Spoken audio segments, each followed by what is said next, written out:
وہ چند ایک دن 2 دن 3 دن گزرا تھا، خواب میں آئے سرکار بادشاہ وقت کے، کہا فہد اگر تو چاہتا ہے عافیت، شرافت سے ان کو امامت کے مسلح پہ کھڑا کر دے، ورنہ تباہ و برباد ہو جائے گا۔ اللہ کے رسول کی ایک بار حکم، رات کو 4 بجے فون کرتا ہے، ارے بھائی فوراً حذیفی سے کہہ دینا مسلح پر فجر کی نماز میں حاضر ہو جائے۔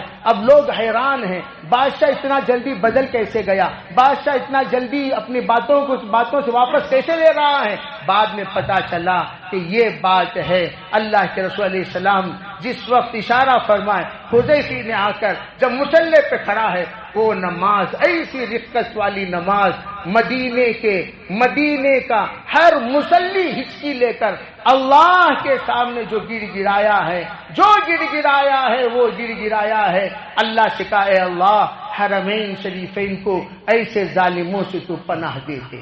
میرے عزیز بھائیوں، بس ہم اتنا کہنا چاہتے ہیں، میں نے یوں کہا ظالم کی زبان سے ظلم کی بات نکلنا کوئی تعجب کی بات نہیں، نافرمانی کی بات نکلنا کوئی تعجب کی بات نہیں، گندگی سے بدبو کا آنا کوئی تعجب کی بات نہیں۔ تو اس بادشاہ جو عیاش و فحاش ہے، اس سے دعوت و تبلیغ کی رکاوٹوں کی بات کا آنا کوئی عجب بات نہیں۔ دعوت و تبلیغ پر میں کچھ نہیں کہوں گا، صرف اتنی وہ تو سب جانتے ہیں، سنتے رہتے ہیں، اس کا مقام کیا، مرتبہ کیا۔ مجھے اتنا کہنا تھا، یہ بات آئی کیوں اور کیسے آئی؟ وقت کا دامن بہت تنگ ہے، جو وقت دیا گیا وہ ختم ہو گیا، انشاءاللہ پھر تفصیلی ملاقات کریں گے۔